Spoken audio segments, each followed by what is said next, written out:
조금 더 디테일하게 정말 요 부분을 정확하게 또 짚어주실 분을 저희가 어렵게 모셨습니다. 네, 우리 교보증권 스마트 영업부 사용관 차장님 모시겠습니다. 안녕하세요. 야, 소리도 나. 부담스럽네요. 소리도 나. 이거 딥하게 해야 되나요, 사장님? 네. 이거 못 하나 더 없으신가요? 못하면 잡혀갈 뻔. 네, 사장님 초면에 이런 모습 너무나 아닙니다. 감사합니다. 너무 좋습니다. 네, 경제 하나 더 없으신가요? 경제 방송에서 이렇게 경제 사범이랑 같이 하는 거 처음이시죠? 예. 여기 갑자기 소리를 지르시는데 귀가 뻥 뚫리는 느낌이 들어가지고.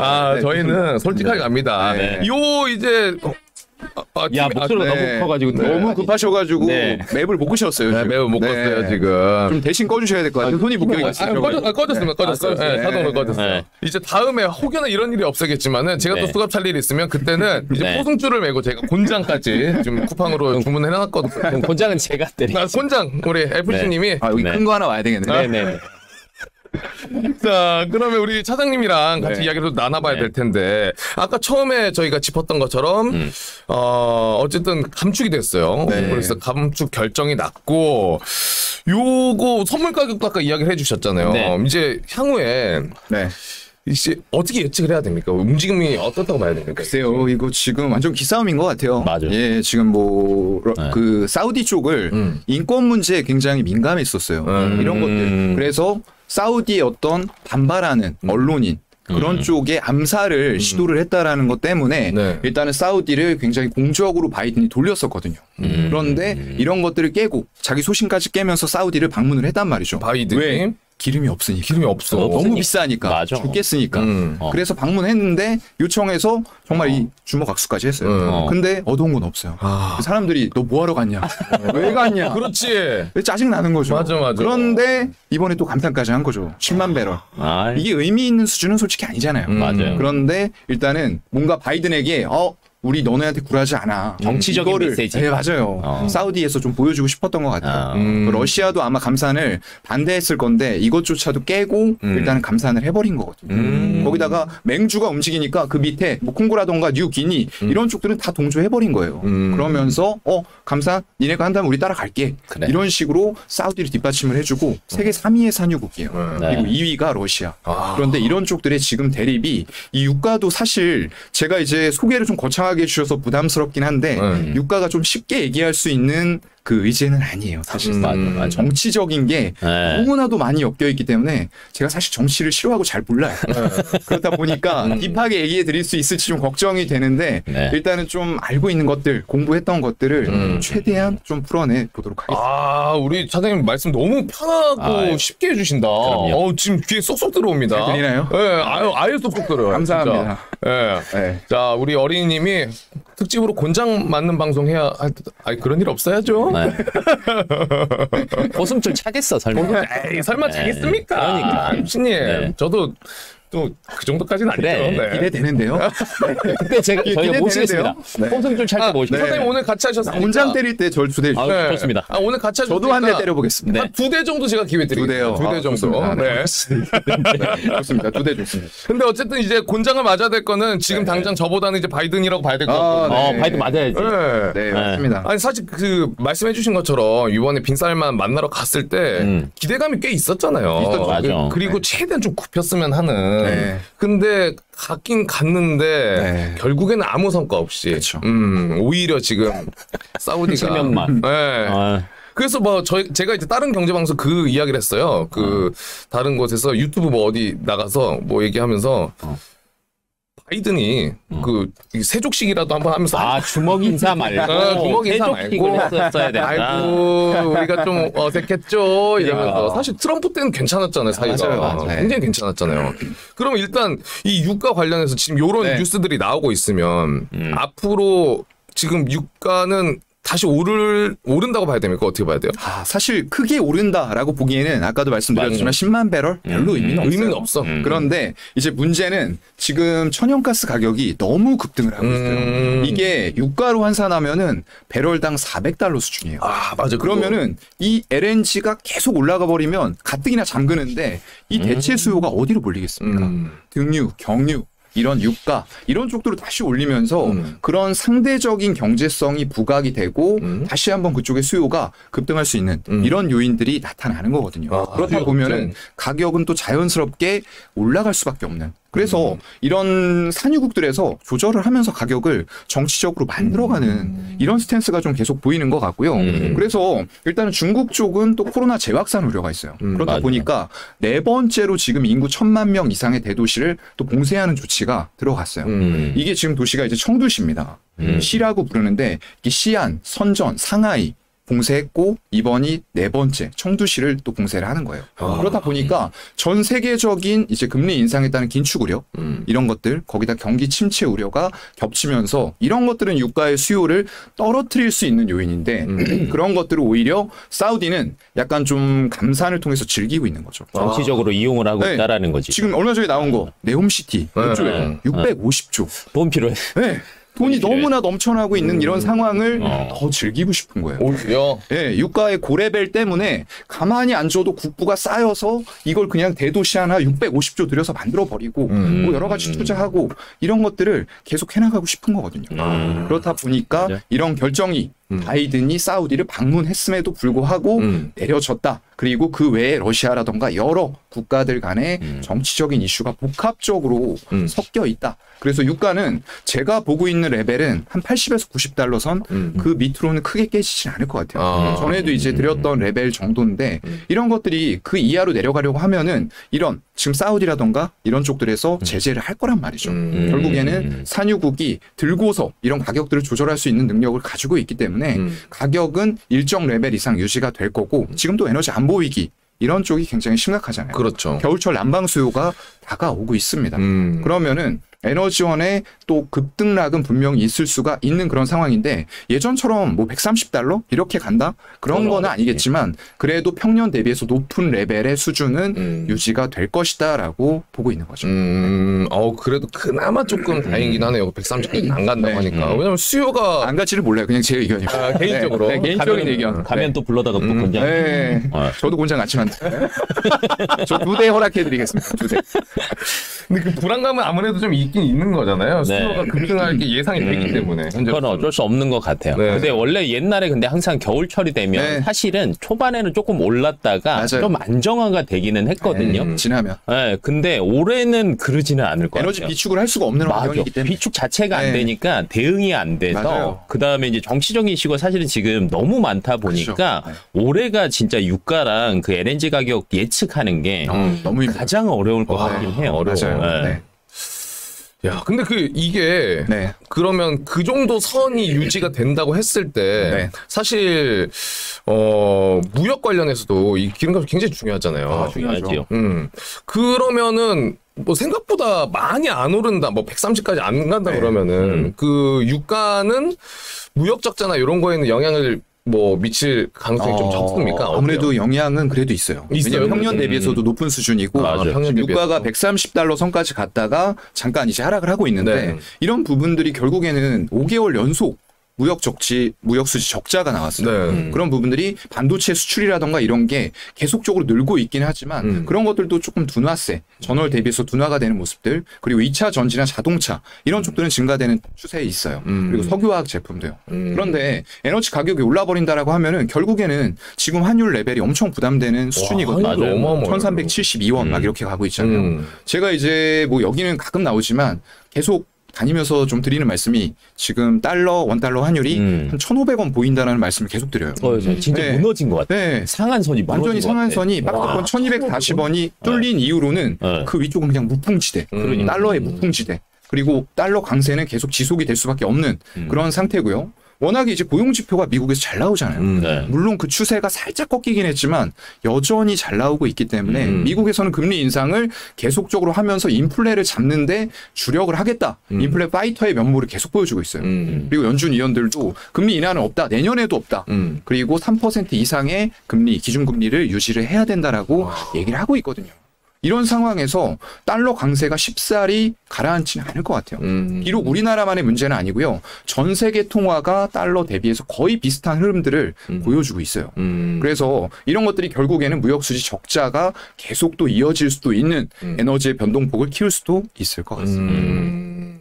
맞아요. 달러 강세 지금 너무 심하기 때문에 진짜 깜짝 놀랐어요. 그 말씀해 주신 것처럼 위에가 어디까지 올라갈지 상단이 열려 있어요. 이게 딱 심리적인 마지노선이 있었던 것 같은데 이게 그냥 뚜껑을 확 열어버린 것 같고 그다음에 유럽에서 최근에 사실은 항상 유로화가 이걸 잡았었는데 지금 뭐 0.99달러까지 무너져 버렸잖아요. 페리티까지 와버렸죠. 그러다 보니까 이게 진짜 대놓고 열린 것 같기도 하고 좀 잡을만 하면 러시아가 잠그고 그러니까요. 사우디가 또 대놓고 무시하고 그러니까 미국이 어쩌다 이렇게 됐나요? 그러니까 바이든 곤장 맞아야 되나? 불러 초대하십시오. 야, 트럼프는 좀 기분 좋아하고 있을라나? 좋아하지. 그쵸? 아무래도 Next my time 하면서 이제 트럼프가 또 한 번 더 노리고 있을 수도 있어요. 맞아요. 그런 이야기도 있을 것 같아요. 뭐 워낙 지금 사우디는 안 좋으니까 트럼프 때는 또 좋았다 보니 지금 이런 고통이 계속해서 길게 된다고 하면은 그 트럼프를 원하는 여론도 또 다시 늘어날 수도 있지 않을까요? 뭐 탄핵 얘기도 수 있죠. 조금씩은 뭐 물론 다른 인물이 나올 수도 있겠지만 워낙에 바이든 지지율이 하향 추세였기 때문에 이제 중간 선거 그런 쪽에서 우리나라가 조금 피해를 받는 것도 있어요. 이제 완성차 업체들 현대차, 기아가 보조금 혜택을 인플레이션 감축 법안 때문에 7,500달러를 못 받는 이런 상황들. 그렇게 되면은 동급의 포드 차량하고 비교했을 때 원래는 보조금 같이 받으면은 그래도 한 5, 600 쌌어요. 근데 우리 못 받고 포드 받아. 그러면 500이 비싸지는 거거든요. 그치. 그럼 소비자들이 굳이 디자인이 좋더라도 그걸 더 주고서 차량을 현대 기아차 선택을 할까라는 문제로 몰리게 되는 거죠. 가뜩이나 하이 인플레이션 상황이기 때문에 실질 소득이 감소하는데 비싼 차량을 사는 데 있어서 고민을 안 할 수가 없다라는 거죠. 그래서 중간 선거 앞두고 일단은 바이든의 전략은 계속적으로 미국 자국주의, 무조건 메이드 인 USA 그런 것들이 지금 정책으로 다 나오고 있는 거죠. 현대차도 헛짓거리 했네요. 좀 힘든 상황이에요. 현대 방법이 없는 건 아닌데 뒤통수 제일 세게 맞잖아. 제일 많이 대놓고 우리 돈 쏜다 그랬는데. 그러니까. 아니 트럼프가 그때 와가지고 만나가지고 이렇게 어깨도 토닥토닥 해주고 막 그런 거 제가 봤거든요. 그래서 야 현대 가져왕. 그러니까요. 진짜. 어려운 상황. 그러면 이제 우리가 투자의 관점에서 또 여쭤보기 전에 이제 개인적으로 하나 여쭤보고 싶은데 어쨌든 사우디가 지금 굉장히 기세 등등인 상황 아닙니까? 그죠. 좌지우지하면서. 근데 요거를 좀 꺾을 수 있을 만한 그런 뭐 이슈가 있습니까? 뭐 경우의 수가 이 콧대를 조금 글쎄요. 지금으로서는 딱히 없어요. 네, 지금 에너지 안 보이기가 너무 심한 상황이다 보니까 유가 잡고 있는 놈이 장땡이에요. 그냥 갑이에요. 그냥. 네, 특히나 이제 세계 3위 산유국 거기다가 러시아는 2위 그런 쪽들이 지금 유가를 좌지우지 해버리는 상황이다 보니까 진짜 오펙 쪽에서 이제 사우디가 방주 역할을 하고 있는데 그쪽은 유가를 띄워서 우리 국부 더 늘려서 이런 거 인프라로 다 밀어 넣겠다. 뭐 신도시 만들고 인프라 투자하고 건설하고 이런 쪽 들의 지금 약간 좀 이렇게 기분이 붕 떠 있는 것 같아요. 그런 상황이고 러시아는 이제 비오펙 쪽에서 가장 이제 대장 역할을 하고 있는 쪽이에요. 그런데 그쪽은 지금 하고 싶은 게 이제 협상력을 더 중시하고 있는 거예요. 가뜩이나 이런 것들이 서방 제재에 의해서 막히다 보니까 할인해서 팔고 있거든요. 그렇죠. 근데 이런 것들이 이제 만약에 감산을 한다라고 했을 때는 어떤 여력이 더 있는 거 아니야라는 것들을 이제 상대방에게 심어주면서 조금 더 협상에서 불리해질 수 있다라는 부분을 더 걱정하고 있어요. 그래서 러시아 입장에서는 좀 그런 부분이 있는 거고요. 일단 이 오펙 플러스라는 게 2016년도에 출범을 했습니다. 오펙의 산유국 13개 회원국이 있었고요. 거기다 10개의 이제 비오펙 회원국이 참여해서 협의체를 만든 거예요. 그래서 이런 협의체가 유가의 가격 조절을 하는 역할을 해줘야 되는데 지금 그게 이쪽 파 사우디, 러시아 갈라져 있는 거예요. 갈라져 있어요? 네, 갈라져가지고 이쪽은 감산 안 돼라고 했는데 사우디에서는 감산할 거야라고 하고 거기에 붙어 있는 지지국들도 다 사우디 지지하고요. 거기다 바이든도 이제 무시하면서 방문해서 막 이거 주먹 인사까지 했는데도 그냥 감산해버린 거잖아요. 그래서 지금 정치적으로 굉장히 좀 심각하게 쪼개져 있는 이런 상황들이라고 봐야 될 것 같아요. 그러면 제가 이제 궁금한 거는 원래는 사실은 얘네들이 핑계를 대는 거는 이거 공급 과잉이다. 맞아요. 왜냐면 수요가 지금 줄어들고 있는데 우리가 이걸 더 해봤자 더 안 좋기 때문에 우린 줄이는 거라는 거는 정말 핑계다. 그 핑계죠. 사실은 우리 자국의 우선을 위해서 정말 이렇게 정치적으로 활용하는 거다. 맞아요. 자원의 그 무기화 이런 것들이 굉장히 심해요. 중국은 지금 휘토류 맞아요. 2차 전지 쪽에 들어가고 네. 첨단 반도체 이런 거 만드는 데 들어가는 것들을 네. 전부 다 제재를 하거든요. 망간이나 이런 거는 중국에서 99%를 의존하고 있어요. 근데 좀 미국에서 또 뭐라고 그랬죠?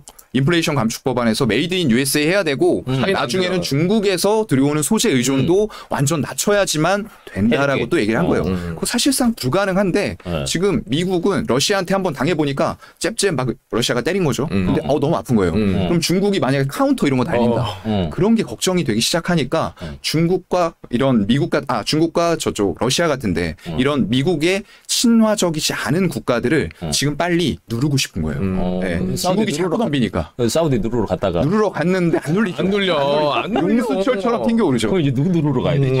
누를 데가 없어요. 한국 그러니까 우리 지금 우리만 차이에 껴있는 거야. 안타까워요. 이 고래 싸움에 새우등 터지는 건데 네. 정말 안타깝습니다. 우리 약간 네. 우리나라 상황이 약간 그런 거 아닙니까? 지금 약간 여기 눈치도 봐야 돼, 저기 눈치도 봐야 돼. 너무 눈치 많이 봐요. 이거. 네. 학교에서 이렇게 짱들끼리 눈치 싸우는데 빠른 아이가 돼가고 있어요. 나 라인 어디 타야 되지? 근데 막 짱들 너 치포 동맹 나랑 해. 네. 알았어요. 뭐 정말 힘든 상황이에요. 중국 네. 괜찮아요. 뭐 이런 느낌이야. 그것도 장기적으로 봤을 때는 치포도 괜찮긴 해요. 하지만 당장의 수요를 중국에서 다 흡수를 해주고 있기 때문에 당장 우리가 중국 쪽으로 못하게 된다라고 했을 때 지금 가뜩이나 삼성전자, 하이닉스 재고 많이 쌓여 있어요. 네. 그거를 미국에서 어떻게 해결해 줄 건지 디테일한 방안이 나오지 않으면은 지금 무역수지 적자, 반도체 감소 이런 것들 굉장히 불가피합니다. 다 엮이고 엮이고 다 엮여요. 엮여가지고. 전부 다 엮여요. 그럼 저는 또 개인적으로 치포 얘기가 나왔으니까 궁금한 거는 치포가 이제 뭐 어느 정도 결정이 된 게 이달 중순쯤이면 맞아요. 결정이 된다라고 얘기는 하는데 네. 만약에 저희가 치포에 들어갔어요. 중국이 어떻게 할지가 나는 제일 예측이 네. 안 되는 거야. 근데 중국도 사실상 할 수 있는 거는 별로 없어요. 그렇다고 제가 봤을 때는 개인적인 의견으로는 왜냐하면 반도체 중국이 전 세계의 공장이거든요. 진짜. 미국은 소비고 그렇기 때문에 이런 제품 반도체 디램하고 낸드가 지금 중국 공장 쪽에 많이 이미 공장들이 우리 들어가 있고요.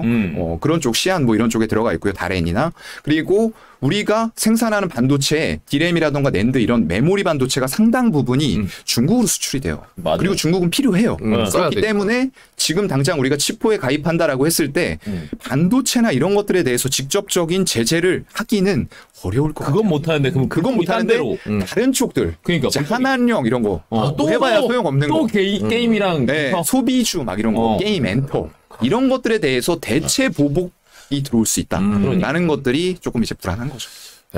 과거에도 그런 사례가 있어서 굉장히 힘들었잖아요. 네, 우리가. 맞아요. 예. 근데 뭐 일각에서는 뭐 또 그렇게까지는 못할 거다. 아이고, 조심하세요. 네. 손이 묶여 있으니까 이게 자유롭지가 우리가 않아요. 잡았어. 네.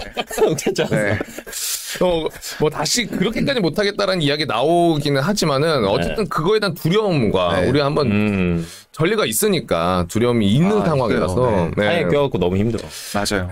그러면 어쨌든 우리가 지금 유가 지금 그런 상황들 이야기를 해봤는데 뭐 사우디가 어떻게 뭐 눌릴 수 있는 상황이 아니니까. 지금은 그래요. 네. 그러면 우리가 이 시점에서 그래 오케이 그럼 투자를 또 안 할 수 없잖아요. 해야죠. 그럼 투자의 관점에서 보자면은 요즘 이제 재생에너지 계속 이야기가 많이 나오고 맞아요. 관심도 많이 받고 있고 당연히 이제 앞으로 필요할 수밖에 없는 거기 때문에 많은 분들이 주목을 하고 있는데 요런 상황에서 그럼 재생에너지를 쫙 파야 되는지 아니면은 뭐 정유주도 나쁘지 않을 것 같은데라는 의견도 있을 것 같거든요.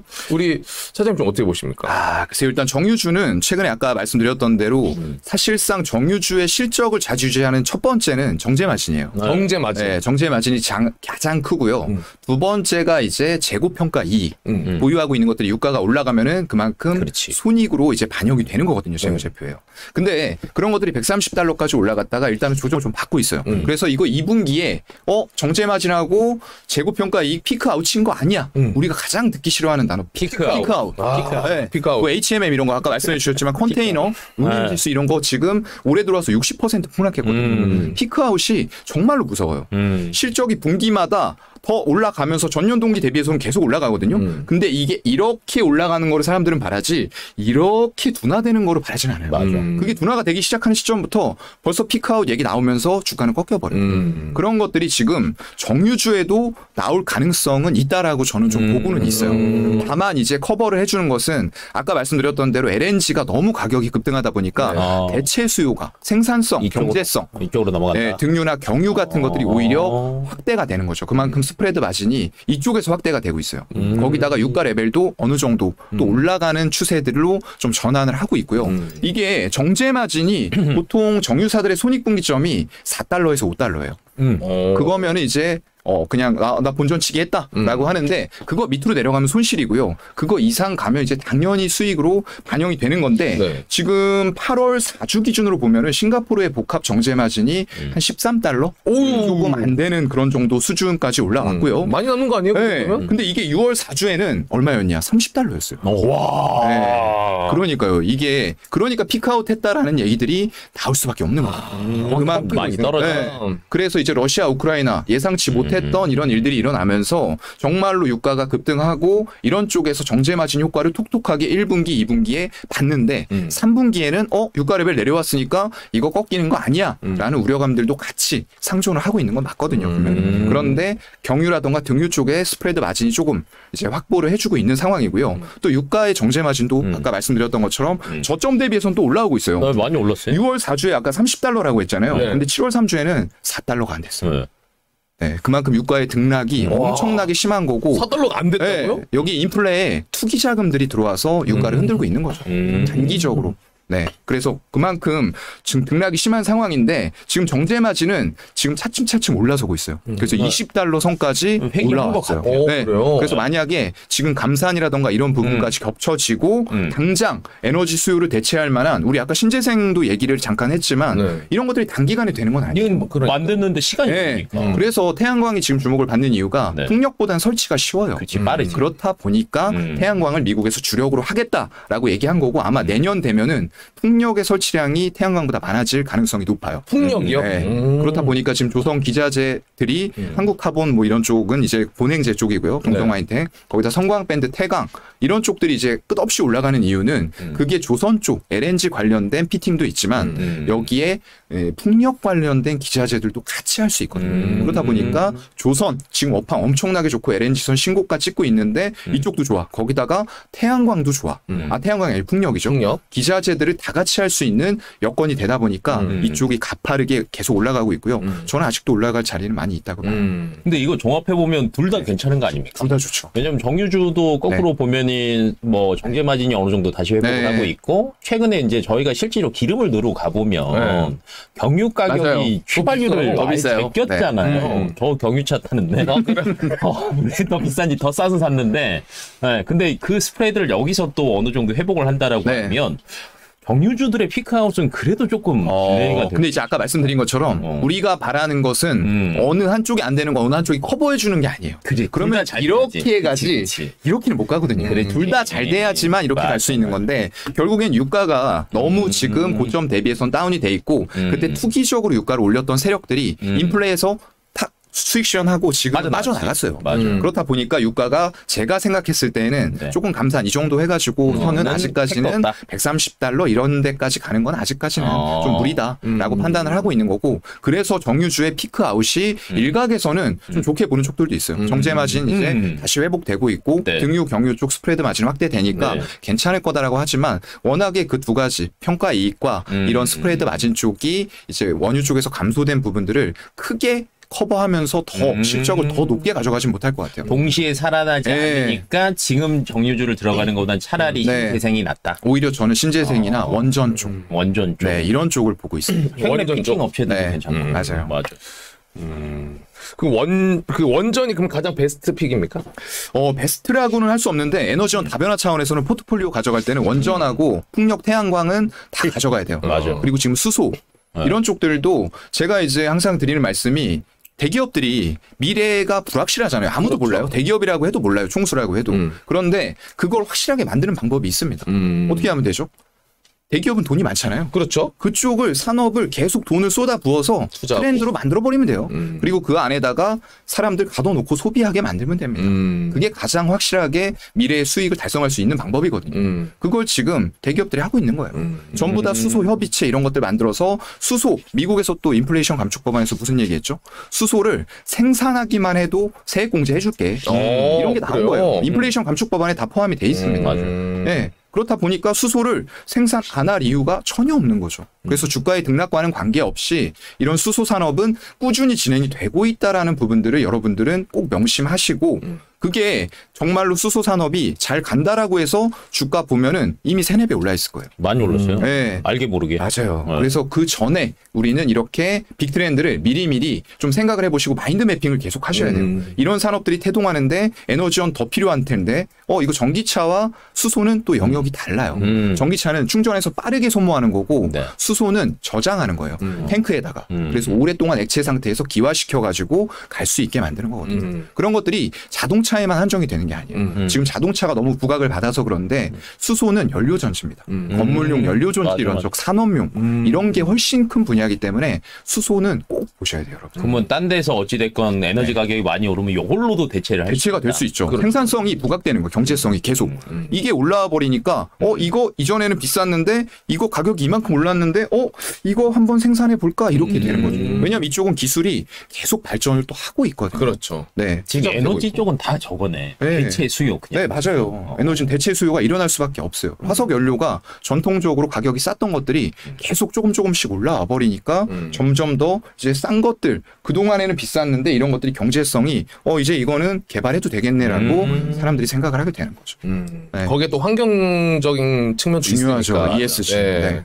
왜냐하면 그 트렌드 자체도 그렇잖아요. 중요하죠. 환경을 신경 쓰는 그런 트렌드다 보니까. 이거 신경 안 쓰면은 정말 벌금이 그러니까요. 네. 근데 이제 수소는 아무래도 시간 조금 걸린다고 봐야겠죠. 아무래도. 네, 시간은 걸리는데 제가 아까 말씀드렸던 것처럼 2차 전지와 대립하는 게 아니에요. 같이. 현대차에서 그 제네시스 단에 수소차 하겠다고 했다가 접었잖아요. 그건 시장이 지금 크지 않기 때문에 그래요. 1년에 뭐 10,000대 팔리는데 그거 생산해서 뭐 합니까? 그렇죠. 네, 지금 대세인 전기차로 빠르게 전환해서 북미에서 점유율 2위까지 끌어올린 건 정말 잘한 거고요. 다만 이제 걸리는 거는 아까 보조금 $7,500. 이거의 향방이 어떻게 될 것인가. 물론 방법은 있습니다. 부품 단위로 수출해서 미국에서 조립하면 돼요. 그리고 거기에 있는 생산 라인들 전기차 라인으로 전환해서 25년도에 완공 예정인 조지아 공장을 최대한 빠르게 최대한 빠르게 끌어당기면은 일단 승리를 할 수 있어요. 왜냐하면 이번에 이제 나왔던 아이오닉 6? 네, 쿠페형. 이거 디자인 혹시 보셨나요? 포르쉐. 뒤에 완전 따라했죠. 절대 아니라고. 네. 근데 이쁘긴 이뻐요. 디자인 저는 5점 만점에 4.7 드리고 싶습니다. 짝퉁 포르쉐. 네, 짝퉁 포르쉐긴 하지만 좀 저렴하니까 포르쉐의 기분을 느낄 수 있는. 그렇죠. 네, 공기저항 개수도 굉장히 좋더라고요. 네, 같은 급에서는 거의 뭐 주행 거리가 가장 길어요. 그래요? 네. 동급에서는? 네, 한 550km 막 이렇게까지 나와요. 그럼 테슬라 3 모델, 뭐 Y 모델 이런 거 따라갈 수 있어요. 충분히 따라갈 수 있는. 네. 그래서 메리트가 생기고 있고 결국엔 디자인이 승리했는데 이걸 이제 보조금 혜택 포기하면서 미국 사람들이 살 거냐? 살 거냐? 네, 제발 사라. 네, 사주세요. 포르쉐 싸게 살 수 있다. 그렇지. 네, 약간 그런 느낌들도 있고 굉장히 좀 근데 기아차, 현대차가 급격하게 수소에서 올해 사실 실패했어요. 전기차. 100번을 못 잡았는데 수소 쪽 놔버리면서 빠르게 전환한 게 아이오닉 5, 뭐 EV6, 코나 EV 이런 쪽들이 이제 성공을 거둔 거죠. 그러니까. 네, 그 일본 업체들은 많이 따돌렸어요. 그래서 이런 점유율을 우리는 좀 빨리 가져가면서 방법을 강구해야 됩니다. 빠르게 전환 잘했어요. 네, 잘했어요. 네. 우리 미녀 작가님이 짝퉁이지만 이뻐서 기분이가 좋다고요? 짝퉁이라뇨. 미녀 작가님이 혹시 밖에 계신 그분인가요? 네, 여기는 아무도 모르는. 네. 저희는 이제 다른 분이라고 재택근무하는 분이라고 항상 상상하고 있습니다. 저도 못 본 것 같아요. 여기 계신 작가님은 그냥 작가. 친한 작가님. 상상 속의 인물입니다. 작가. AI일 수도 있겠네요. 끝나자마자 셋 다 불려갈 수도 있어요. 그런가요? 네, 빨리 도망가야 되겠네요. 생각보다 싸움 잘하시거든요. 알겠습니다. 그 현대 그거 6, 아이오닉 6. 저도 한번 실제로 봤거든요. 실제로요? 네, 실제로 강남에서 한번 봤어요. 그래요? 근데 뒤에는 누가 봐도 포르쉐. 우와 하고 돌다가 앞에 보니까 7,500달러 안 되겠다. 근데 제네시스 브랜드가 생각보다 미국에서도 굉장히 좀 호평을 많이 받는 분위기여서 그런 이제 뉴스나 매체들이 이 영향을 미칠 수도 있을 것 같아요. 그 인센티브가 보면은 현대 기아차가 예전에는 미국에서 차를 팔려면은 딜러들한테 인센티브를 많이 줬어야 돼요. 우리 차 좀 팔아줘.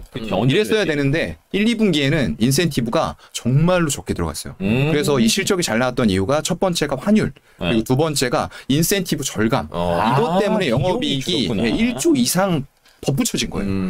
네. 근데 이게 이제 사라질 수 있을 만한 그런 환경이 만들어지고 있는 거거든요. 그래서 빨리. 빨리 해야 돼요. 이 보조금을 못 받더라도 사고 싶을 정도의 메리트가 있어야 될 텐데. GM이 또 생산 차질이 있었는데 네. 그쪽이 이제 또 생산을 하기 시작할 거고요.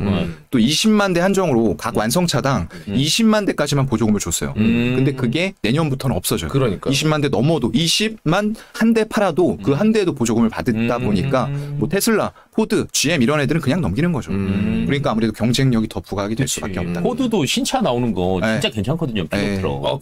픽업 트럭. 맞아요. 네. 네. 전기차 너무 잘 나왔어요. 미국은 또 픽업 트럭의 격전지잖아요. 맞아요. 그러니까요. 근데 우리 지금 미국에서 차 사는 게 우리나라랑 우리 국민들이 차 사는 거랑 목적이 다르잖아요. 달라요. 아예 다르잖아요. 거기는 뭐 한번 여행 간다고 하면은 짐차야 짐차. 예. 드라이브 시즌 있잖아요. 네. 기본 뭐 몇 그러니까요. 1000km 그냥 나오지 않아요? 그죠? 몇천 킬로. 몇천 킬로. 정말 징그러워요. 자율주행 빨리 나와야 돼요. 개들이 필요하지. 네. 자율주행 빨리 나와요. 맞아. 제가 미국 한번 가가지고 네. 뭐 어디 이동하는데 뭐 차로 간대요. 네. 한 길게 걸려봐야 3시간 반 가겠구나. 이틀 가야 돼. 맞아요. 날짜로 계산해 거기는. 이틀 가야지. 얼마나 걸려요? 네. 그러니까 한 이틀 정도만 가죠. 어디 납치되신 거 아니에요? 이틀을 뭐 어떻게 된 거야? 깜짝 놀랐어. 야, 어쨌든 지금 뭐 에너지 관련해 가지고 예측하기가 된 게 굉장히 어려운 상황이지만 영역이 아닌 것 같아요. 예측 영역이 아니야. 근데 이제 차장님이 이야기해 주신 것처럼 그게 진짜 중요할 것 같아요. 우리가 이미 가고 있는 말에 올라타는 타면 항상 늦잖아요. 맞아요. 이미 가 있고. 근데 우리 주식시장에서 항상 마법의 단어 있지 않습니까? 선반영. 선반영. 네, 이 선반영이 되기 전에 우리가 미리 꼼꼼히 생각을 해보고 그래 지금 이 상황에서 에너지적으로 신재생 당연히 갈 거고 그 중에서 또 주목할 만한 게 뭐가 있을까를 조금이라도 우리가 더 고민해보고 미리 따라가다 보면은 그 말이 출발하기 전에 내가 먼저 올라타서 자 정말 많이 생각하셔요. 정말 많이 생각하셔요. 가자 하고 같이 가면 얼마나 기분 좋습니까? 그러면 이제 사용관 차장님의 그 미리 갈 거는 수소 연료전지. 네, 그런 쪽들이 아무래도 향후에 크게 움직일 만한 빅 트렌드가 될 거예요. 이건 대기업들이 전부 다 투자하고 있기 때문에 우리가 하기 싫어도 그냥 두산이라던가 뭐 효성 이런 쪽들이 이제 수소라던가 이런 거 붙이면서 전체 그룹의 시총이 엄청 커졌죠. 그러니까. 새 정부 들어오면서요. 그런 효과를 톡톡히 봤는데 지금은 그게 이제 잠깐 좀 죽어 있어요. 사실 주 에너지원은 아직까지는 아니다 보니까 워낙에 2차 전지라던가 뭐 원전 그리고 태양광 풍력 이런 쪽들이 좀 주목을 받다 보니까 상대적으로 뒤처져 있는 건데 그런 뒤처져 있는 상황에서도 대기업들은 계속 물밑 작업을 하고 있다는 거죠. 그렇죠. 그런 트렌드가 결국에는 우리가 향후에 누리게 될 빅 트렌드가 되기 때문에 그런 쪽들에 대한 키워드는 여러분들이 매일 검색을 하셔야 돼요. 미리 어떤 기사가 나왔나. 되니까. 네. 그래서 기업을 선별해서 이런 공부들이 필요하고요. 맞아요. 제가 항상 드리고 싶은 말씀은 이 투자의 매수 매도 버튼을 누르는 것은 시간 오래 걸릴 필요 없어요. 네. 항상 그거보다 한 10배, 100배의 시간을 공부를 하고 매수 매도 버튼은 벌처럼 빠르게. 뭐 그렇다고 뭐 스캘핑을 하시라는 건 아니고요. 신중하게 하시되 그냥 빠르게 결정하라. 그 전에 생각을 많이 하시라. 네. 그런 말씀 드리고 싶어요. 그 전에 쌓여 있는 게 내가 있어야 확실히 될 테니까. 이거 만약에 제 스스로가 공부가 안 되는 상태에서 야야야 이거 사래 이거는 테마에 따라 올라가는 거죠. 그 위험. 내가 사면 떨어진다가 거기서 나오는 거죠. 그러니까 꼭 그래. 맞아요. 제가 처음에 주식 시작할 때 그랬거든요. 공부 안 하고 주변에서 야, 이거 사래 사. 이미 눌러버렸었는데, 야, 잠깐 순간. 끝났어. 환불. 그 친구랑 손절이죠. 바로 지금. 그렇게 돼요. 그러니까 진짜 스스로가 대비를 잘 해야 됩니다. 근데 장기적으로 봤을 때는 원전은 조금, 장기적으로 봤을 때는, 원전도 중장기로도 괜찮을 것 같아요. 그래요? 왜냐면 지금 원전 건설하면은 이게 건설해가지고 최종 소비자한테 생산해서 뿌려주기까지 10년 걸려요. 10년. 그런데도 불구하고 지금 에너지원의 어떤 안보 위기를 겪다 보니까 이 신규 건설까지도 전부 다 검토를 하고 있어요. 물론 수명 연장도 지금 검토 다 하고 있습니다. 지금 가동 연장 아까 안 그래도 오시기 전에 저희들이 가동 연장 얘기하고 있거든요. 근데 이제 독일도 원래 가동 연장 한다라고 했다가 안 한다고 바꿨잖아요. 폐쇄해버린다. 그러면 이게 또 원전 시장에서 또 그래도 안 좋은 뉴스지 않나. 글쎄요. 독일의 뭐 결정은 어떻게 된 건지는 사실 저도 뭐 깊이는 모르겠는데 일단은 뭐 반대하는 부분들이 뭐 정치적으로 그것도 좀 걸려 있는 것 같아요. 이런 거 정치 있고. 근데 만약에 이거를 이제 폐쇄하기로 결정하고 난 이후에 가동을 안 하고 정말로 이제 청구서를 국민들이 받아본다라고 했을 때는 화들짝 놀랄 수 있어요. 그러면서 원전 가동 원전가 이렇게 나와서 시위할 수 있는 거죠. 그럼 다시 돌려. 네, 그러면은 국민들의 여론에 결국에는 포퓰리즘으로 따라갈 수밖에 없어요. 정치인들은 그게 정치의 속성. 제가 잘 모르지만 그런 부분이에요. 결국. 정치 잘하시는 것 같은데. 아, 뭐 잘못합니다. 3번 기호사 3번 출마하겠습니다. 네, 그런 부분들이 좀 있어야 될 것 같아요. 3번도 위험합니다. 네, 1번. 네, 17번으로 그냥 가세요. 17번. 네. 소속. 없는 번호. 쌓이는 거 아닙니까 17번은. 네.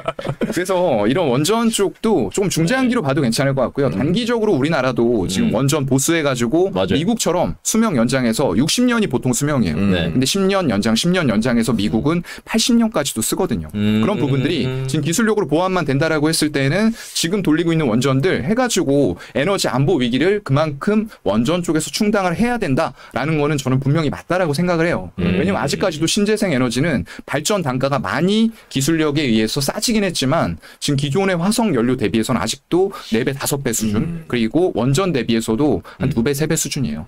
그렇다 보니까 아직까지 경제성 면에서 못 따라와요.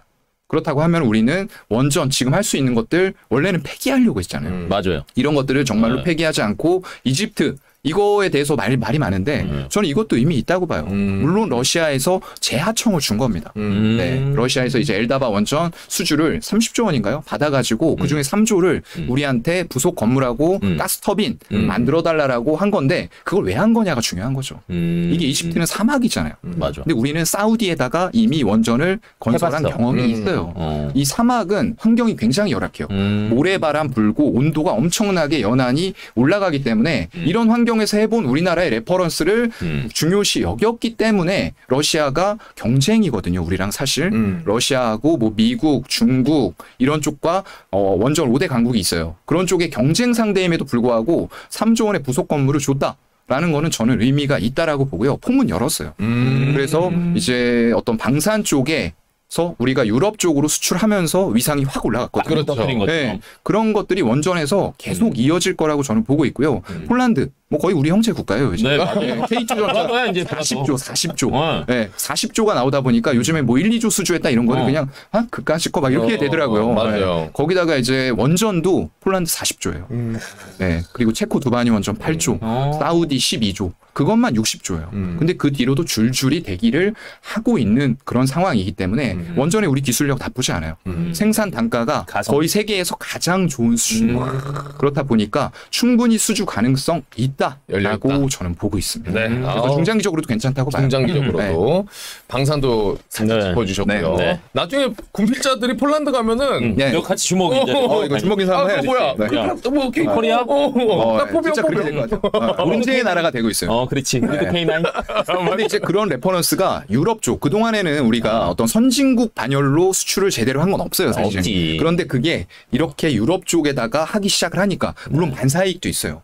미국에다가 정말로 전투기 이런 거 발주하면은 5년 기다려 줄게. 그런데 우리는 바로 줄 수 있고 가격도 성능 괜찮아요. 그렇다 보니까 이제 접촉해가지고 수출을 가져간 거고 그런 것들이 다른 나라에도 영향을 줄줄이 미칠 수 있다는 거죠. 서유럽 국가에. 이제 시작이네. 네, 이제 시작이에요. 이제 시작입니다. 갈 길 멉니다, 여러분. 네. 맞습니다. 네.